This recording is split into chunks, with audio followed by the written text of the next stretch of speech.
हम्म अब हम लोग पढ़ते हैं 805 आर्किटेक्चर के सम इम्पॉर्टेंट पॉइंट पढ़ लेते हैं। क्या पढ़ते हैं? इंपॉर्टेंट पॉइंट पढ़ लेते हैं।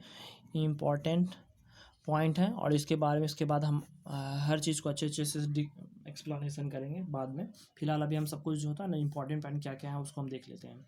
तो बोल रहा है silent feature, the silent feature of 8051 micro processor can give in below. ठीक है, ये जितने भी हैं ना इसको बढ़िया से देखिए क्योंकि इससे आपको बहुत क्वेश्चन बनने वाले हैं। इससे बहुत एग्जाम में बहुत क्वेश्चन पूछे जाते हैं। मैंने जितने भी एग्जाम में पूछे थे सबको मैंने एक जगह कलेक्शन कर लिया है, आप अच्छे से देखिएगा।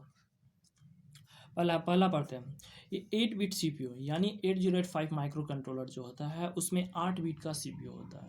8 बिट का सीपीयू मतलब क्या होगा? उसके पास डाटा बर्ड्स जो होता है ना वो 8 बिट के होते हैं। ठीक ना? ऑन चिप क्लॉक ऑसिलेटर माने माइक्रो कंट्रोल पर ही ऑसिलेटर होता है। क्या होता है? क्लॉक ऑसिलेटर होता है।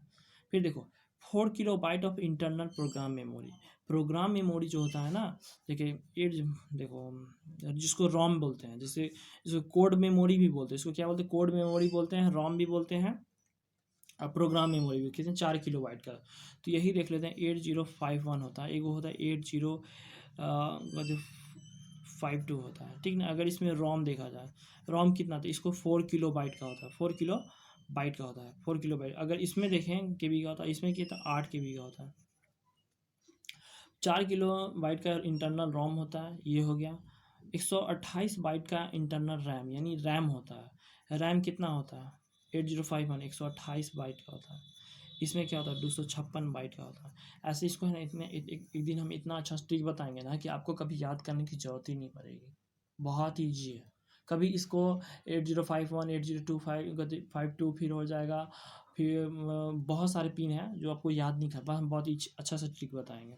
ठीक है ना? ये हो गया। रैम हो गया आपको 64 KB of external program memory address. मतलब आपको जो है ना इस माइक्रो कंट्रोलर में आपको पता है ना कि हम एक्सटर्नली भी मेमोरी जब जो मैंने ऐड करते हैं, जब मेरा ये इंटरनली मेमोरी पूरा फुल हो जाता है तो मुझे यूज़ करना पड़ता है एक्सटर्नली में। तो एक्सटर्नल जैसे इंटरनल में जैसे रोम होता है, रैम होता है, उसी प्रकार हमको एक्सटर्नल में भले सॉरी इंटरनल में जैसे रैम और रोम होता है उसी प्रकार एक्सटर्नल में भी क्या होगा? रोम होगा और रैम होगा।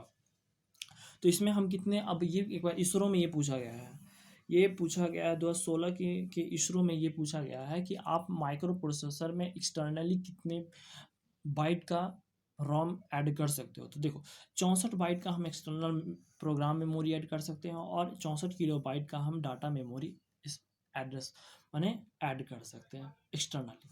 ठीक है ना? ये समझ में आ गया। देखो 32 बिट नहीं 32 बाई डायरेक्शनल आईओ लाइन होता है यानी 4 पोर्ट होते हैं। देखो 4 पोर्ट होते हैं, 4 आईओ पोर्ट होते हैं, 4 आईओ पोर्ट होते हैं। प्रत्येक आईओ पोर्ट का 8 बिट 8 बिट का होता है। ठीक है? 8 बिट। तो यानी 32 बाई डायरेक्शनल आईओ लाइन होता है।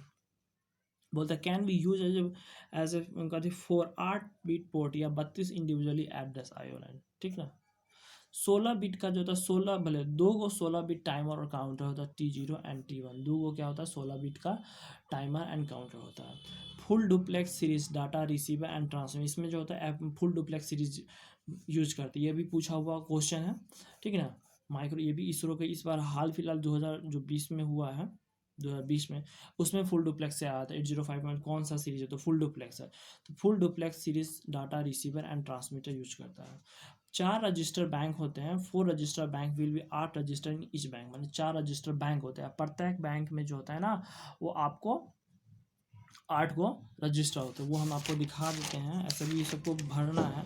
यहाँ देखिए, यहाँ पे देखिए, ये है बैंक 0 है, bank 0, bank 1, bank 2, bank 3।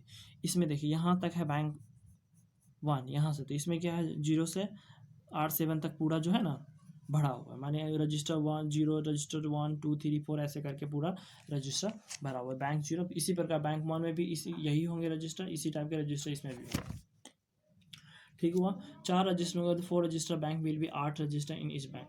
16 bit का प्रोग्राम काउंटर होता है। देखो इसमें दो चीज़ होता है जो 16 बिट का होता है। प्रोग्राम काउंटर 16 बिट का होता है और डाटा पॉइंटर जो होता है 16 बिट का होता है। ये याद कर ले, 16 बिट का प्रोग्राम काउंटर होता है और डाटा पॉइंटर DPTR जो होता है 16 बिट का। ये दो गो होता है, इसका भी दो गो होता है। DPL होता है और DPH होता है। ठीक है ना? लोअर के लिए एक और हायर बिट के लिए होता है। 8 बिट का प्रोग्राम, 8 बिट का प्रोग्राम स्टेटस होता है। PSW जो होता है इसमें कितना 8 बिट का होता है। PSW कितने बिट का होता है 8 बिट का होता है, ठीक ना। फिर बोलता है करीब 8 बिट का स्टैक, और स्टैक पॉइंटर भी कितने होता है 8 बिट का स्टैक पॉइंटर भी, 8 बिट का प्रोग्राम स्टेटस होता है। 5 वेक्टर इंटरप्ट होते हैं, 5 vector interrupt structure, reset is not a consider as interrupt. देखो इसमें 5 वेक्टर इंटरप्ट होते हैं, नॉन वेक्टर इसमें नहीं होते, सिर्फ वेक्टर इंटरप्ट। 8051 माइक्रो कंट्रोलर में सिर्फ हम वेक्टर इंटरप्ट ही यूज करते हैं, ये याद कर लो, ठीक है। 8051 CPU कंसिस्ट ऑफ 8 बिट का ALU। देखो 8 बिट का ALU विथ 8 बिट का ALU होता है, associate with register like accumulator, A B register, PSW कहते हैं, stack pointer, 16 bit program counter step. देखो इसमें जो होता है एक होता है B रजिस्टर, ठीक है। हम तो 805 में क्या पढ़े, 805 में क्या पढ़े, 8085 में क्या पढ़े थे A रजिस्टर पर, लेकिन इसमें एक एक्स्ट्रा जो होता है B रजिस्टर होता है। ये B रजिस्टर क्यों होता है हम बता दें। देखो एक्यूमुलेटर में हम जब 805 में तो क्या था पढ़े, सब्ट्रैक्शन पढ़े थे, एडिशन पढ़े थे, यही सब पढ़े थे। लेकिन 8051 में हमको मल्टीप्लिकेशन भी पढ़ना है, डिवीजन भी पढ़ना है। तो डिवीजन में क्या होता है, मल्टीप्लिकेशन में अगर मल्टीप्लिकेशन करते हो तो एक्स्ट्रा जो नंबर जो मेरा आता है, जैसे कि एक्स्ट्रा नंबर जो भी आएगा, एक्स्ट्रा बीट जो आएगा वो B रजिस्टर में होता है। चाहे इसमें जो होता है कि अगर हम डिवाइड करते तो जो भी रिमाइंडर जो बचता है वो मेरा इसमें जाता है। तो ये होता है PSW। ALU can perform arithmetic and logic function at 8 bit variety variables होता है। ALU 8 बिट के वेरिएबल उसी से अर्थमेटिक और लॉजिक परफॉर्म करता है।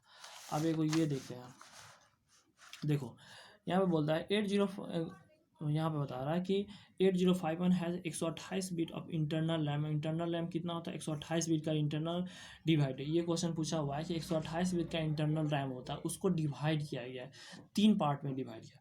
पहला जो होता है वर्किंग रजिस्टर होता है, फिर बिट एड्रेसेबल्स मेमोरी एरिया होता है, फिर जनरल पर्पस मेमोरी होता है। देखो वर्किंग रजिस्टर का एड्रेस क्या होता है 001F होता है, बिट एड्रेसेबल मेमोरी जो होता है 20 से 2F होता है, और जनरल पर्पस मेमोरी जो होता है वो आपको ये जो होता है यहाँ से 30 से 3F। आप हमको दिखा देते हैं यहाँ पे देखिए ये वर्किंग रजिस्टर है जिसमें हम आपको बताते 4 बैंक होते हैं और प्रत्येक बैंक में 8 रजिस्टर होते हैं। ये होगा बिट एड्रेसेबल मेमोरी होगा, यहाँ से 2F से इसका देखिए 2F से यहाँ तक कितना है 2, मतलब 20 से कहाँ तक है 2F तक है। जनरल पर्पस मेमोरी ये जो 30 से 3F मतलब 7F तक है। तो ये था आपका, आगे फिर अगले नेक्स्ट दिन हम लोग पढ़ेंगे आर्किटेक्चर पूरा। यहाँ पे आर्किटेक्चर पढ़ेंगे, उसका पूरा फिगर बनाएंगे, फिगर अच्छे से समझाएंगे, फिर आपको ये सब पूरा ये जो होगा ना पूरा ये सब पूरा समझाएंगे, ठीक है।